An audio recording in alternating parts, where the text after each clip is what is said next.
During your playing time at Kedah, who you think that the tough opponent you face? The toughest opponent Yep. in one player or team? Because One I player think it's okay, also can. Team also yeah, can. because I think I would rather say a team, because of course if I need to mention one player, even though I sent him out for sausages, as we say in the Danish saying, that I dribbled him very often. But Hugo Uga, he was I played with him in Penang also, um, and he was just a very tough player, because you always hit yourself on him. When he was going into the duels, you're like, oh, I want to stay away from that guy. I don't I don't want to be around because it's gonna hurt.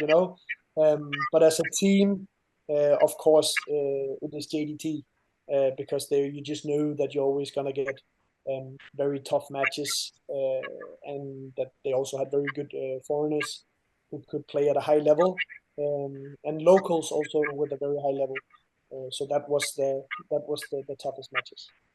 During that your playing time, who's impressed you? The local player, national player, if you remember, among your team Kedah or other team also can. Um, yeah, Batrol, Patrol.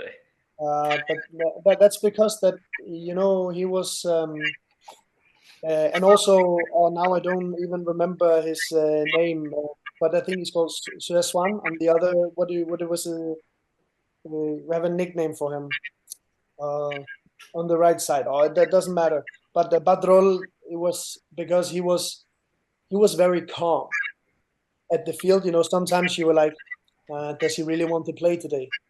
You know, but then sometimes suddenly he would move in and then he would play a very good ball or a very good assist or making goals himself. Um, so that was a player that I thought was very good. You still get in touch. You should have sent me that question before, because then I would have found maybe three, four players, because I think there was a lot of good local players in Kedah at the time. You still get in touch with the player Kedah before this, that your time? I have not been in touch so much, maybe a little bit during the years, but not someone that I'm writing constantly. But I see, I'm still friends with a lot on Instagram. So sometimes they pop up and I just see like something. So some of them still play, some of them not playing anymore. Okay. Maybe my second last question is: you have any plan or want to come back to Malaysia as an agent or coach? Maybe one day. Yeah, I have plans on that, and the question is just whether or when that it's gonna be. Because I would have been going back straight away to Malaysia now, but I know there are some rules in order if you want to be assistant coach um, or head coach. For head coach you need to have license, but I think also for assistant coach you also need to have some kind of license. But I want to come back someday to Malaysian league, um, to to feel the atmosphere again, but not only for myself, also because now I have a family, I'm married, I have two kids, everything has been going very fast.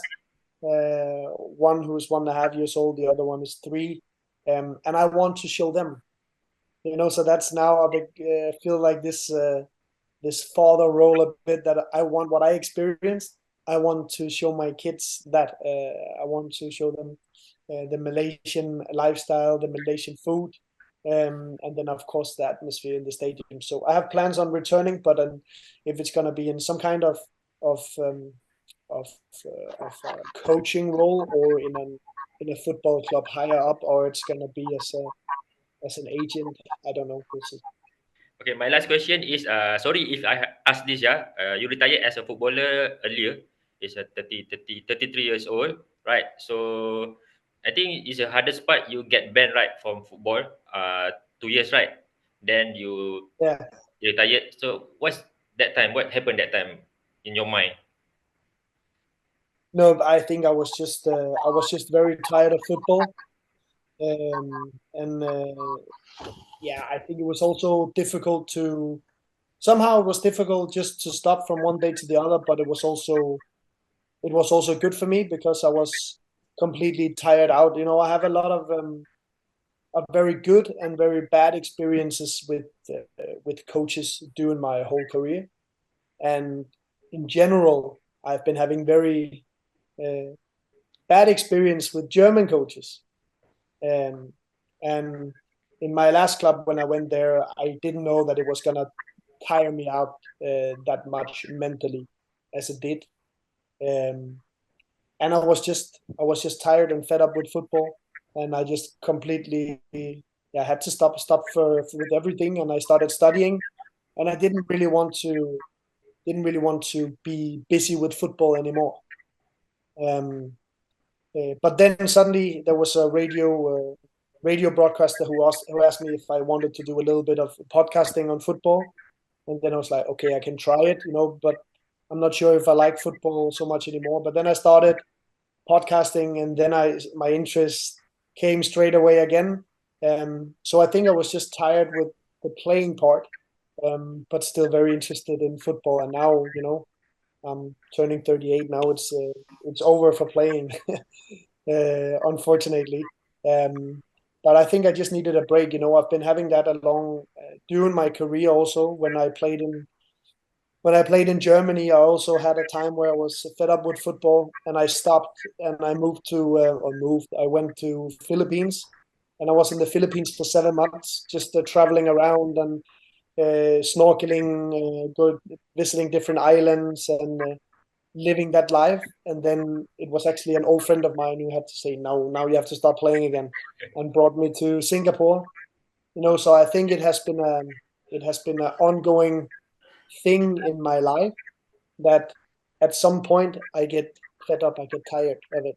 I need something new to happen, or get some new inputs, try something different.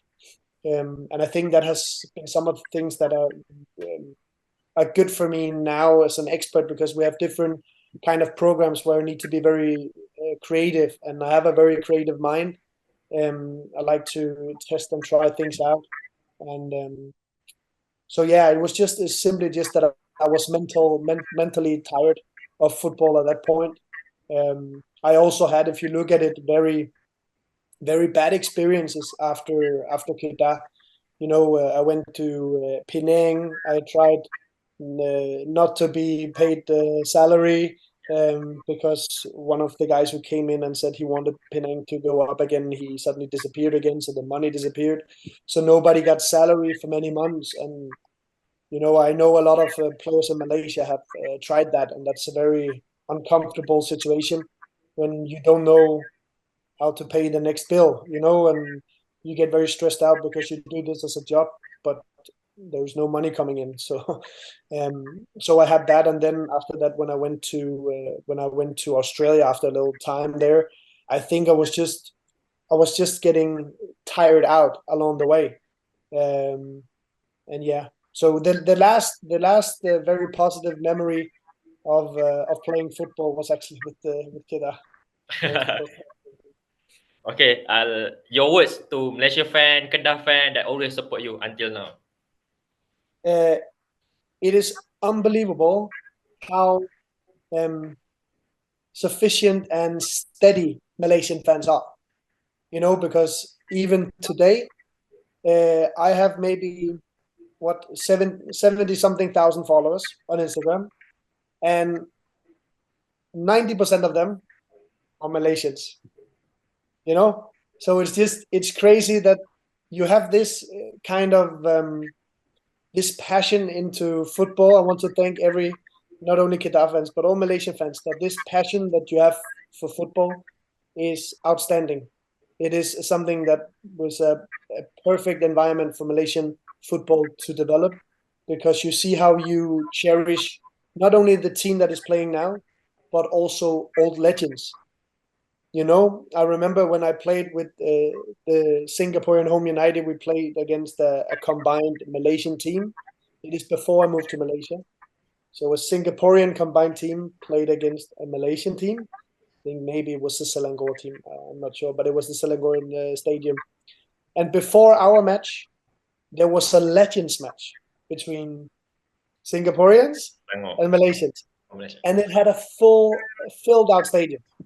And I was like, why are people coming so much to watch these old guys, these old legends, you know? And the players, with Malaysian origin, they said it's crazy, you know. They just love legends. They love the ones who have participated and had a very good impression, doing a very good impression in Malaysian football, and they want to cherish that, you know. So that is probably the thing that I have to say to the fans, that keep doing that, because it's gonna bring Malaysia football somewhere.